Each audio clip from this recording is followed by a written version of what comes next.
சோறுடைத்த சோழ நாட்டின் தலைநகர் தஞ்சையின் தவப்புதல்வன் இவர். 1986 தமிழ்நாடு அரசு பணியாளர் குரூப் 1 தேர்வில் தேர்ச்சி பெற்று பழனியில் துணை ஆட்சியராக பணியை தொடங்கியவர். 1994 இந்திய ஆட்சி பணியில் தமிழ்நாடு பிரிவில் நியமனம் செய்யப்பட்டார். அதன் பிறகு 2000 முதல் 2006 வரை தர்மபுரி, கன்னியாகுமரி, ஈரோடு, விழுப்புரம் ஆகிய 4 மாவட்டங்களில் 7 ஆண்டுகளாக ஆட்சியராக பணியாற்றினார். 2000 தர்மபுரியில் ஆட்சியராக பணியாற்றிய போது சிறு சேமிப்பு துறையில் சாதனை படைத்ததற்காக சிறந்த மாவட்ட ஆட்சித்தலைவர் விருதும், 2003 ஈரோடு மாவட்டத்தில் ஆட்சியராக இருந்த சமயத்தில் மாற்றுத்திறனாளிகள் துறையில் சாதனை படைத்ததற்காக சிறந்த மாவட்ட ஆட்சித்தலைவர் விருதும் பெற்றவர்.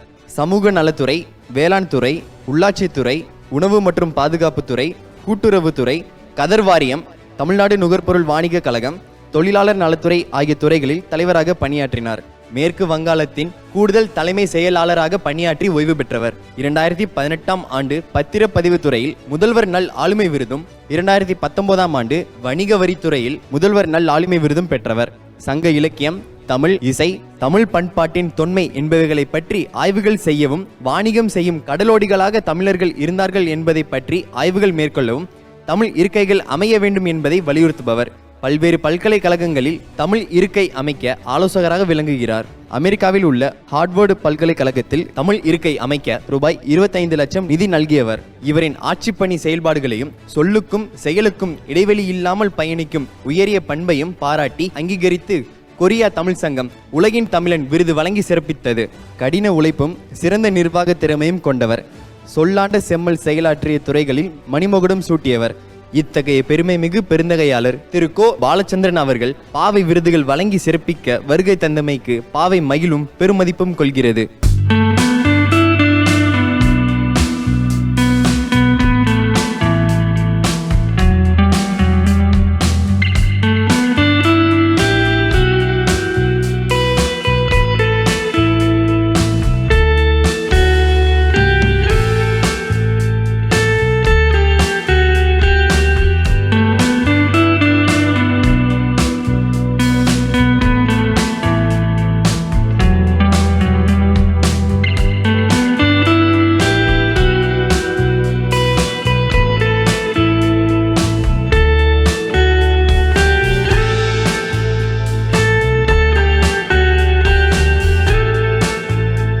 அனைவருக்கும் வணக்கம்.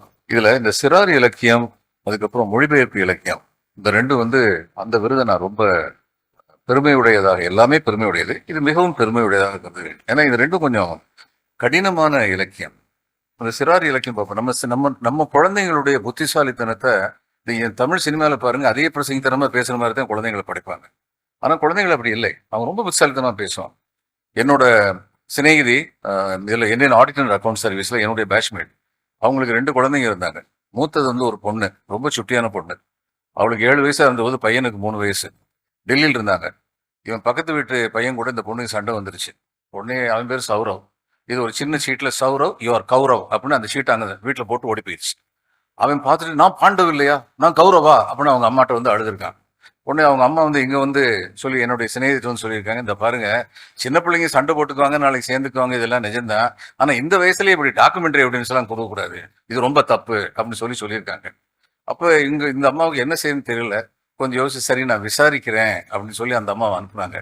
விசாரிக்கிறேன்னு தெரிஞ்ச உடனே சின்ன பையன், 3 வயசு பையன் உஷாராயிட்டான்.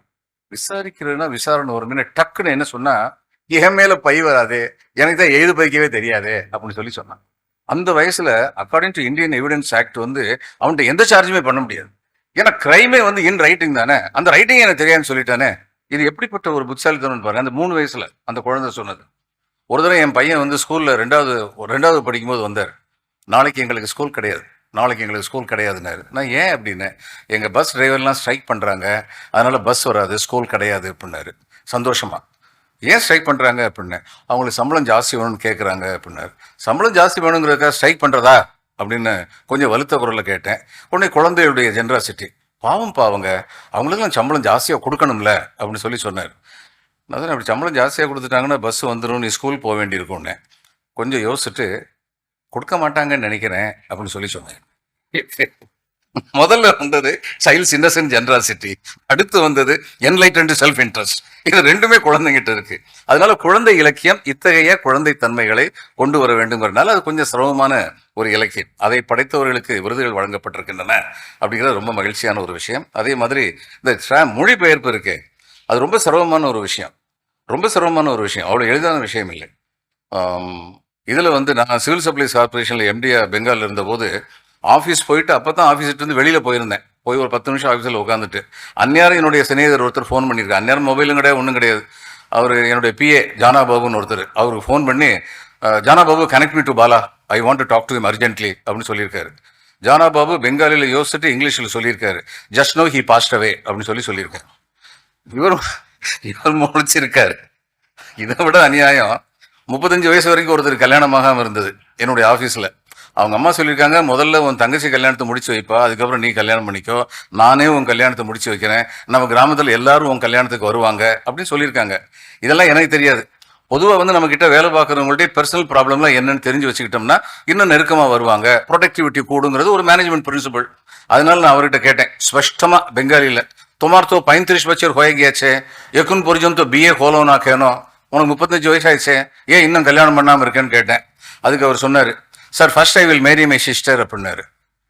வாட் அப்படின்னு அண்ட் தென் அப்படின்னு உடனே he clarified, and then I will Mary my self அப்படின்னாரு.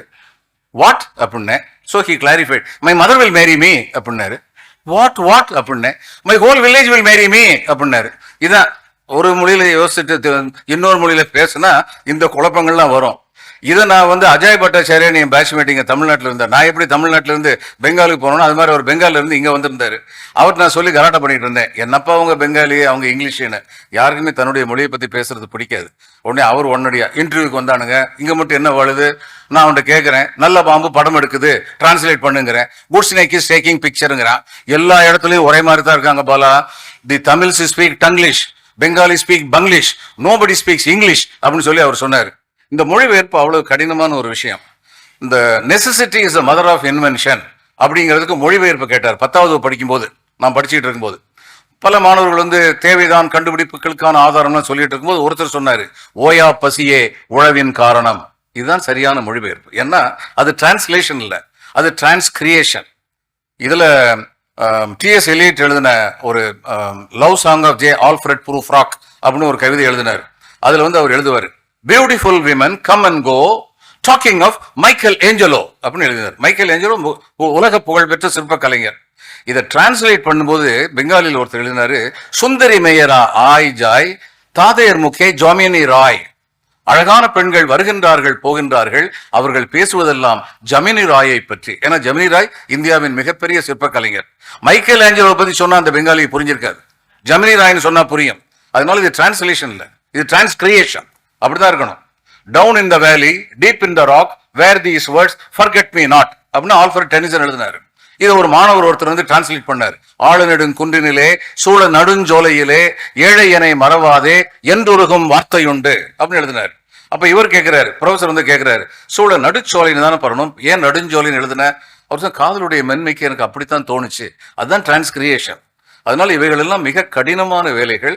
இந்த வரலாறை எழுதாத குற்றம் உள்ள இந்திய சமுதாயத்தில் வரலாற்றை கண்டுபிடிப்பது என்பது மிக கடினமான காரியம், மிக மிக கடினமான காரியம்.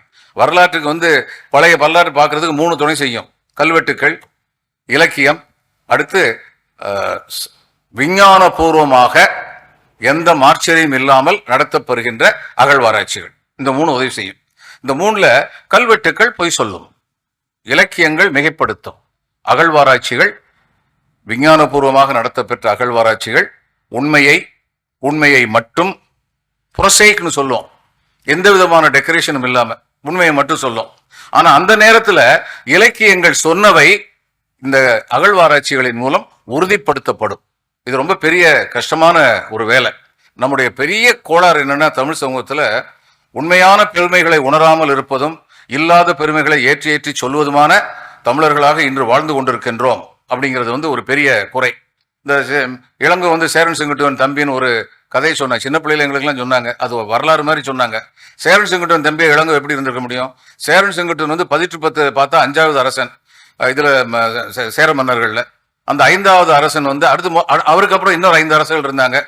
இந்த 11 மேல் கணக்கு முடிஞ்சு 11 கீழ்கணக்கு திருக்குறள் இதெல்லாம் வர்றதுக்கு இடையில ஒரு 100 வருஷம் இருந்திருக்கும். இந்த 5 பேரும் இவரையும் சேர்த்து 6 பேர் ஆளுக்கு 20 வருஷம் ஆண்டு இருந்தா கூட 120 வருஷம். அப்புறம் இது ஒரு 100 220 வருஷம். அப்புறம் வந்து 11 கீழ்கணக்கு திருக்குறள் இன்னா 40 இணைவே 40 நாலடியார் திருக்கடுகம் இதெல்லாம் வந்து அதுக்கப்புறம் தான் நமக்கு காவிய காலம் வந்தது. சிலப்பதிகாரம், மணிமேகலை, சீவக சிந்தாமணி, குண்டலகேசி, வளையாபதி முதலிய 5 பெருங்காப்பியங்களும் 5 சிறுகாப்பியங்களும் வந்து அதுக்கப்புறம். இந்த 11 கீழ்கணக்குக்கும் இந்த காப்பிய காலத்துக்கும் இடையிலையும் 50-100 வருஷம் இருக்கும் அப்படின்னு சொல்லி மொழி வல்லுநர்கள் சொல்றாங்க.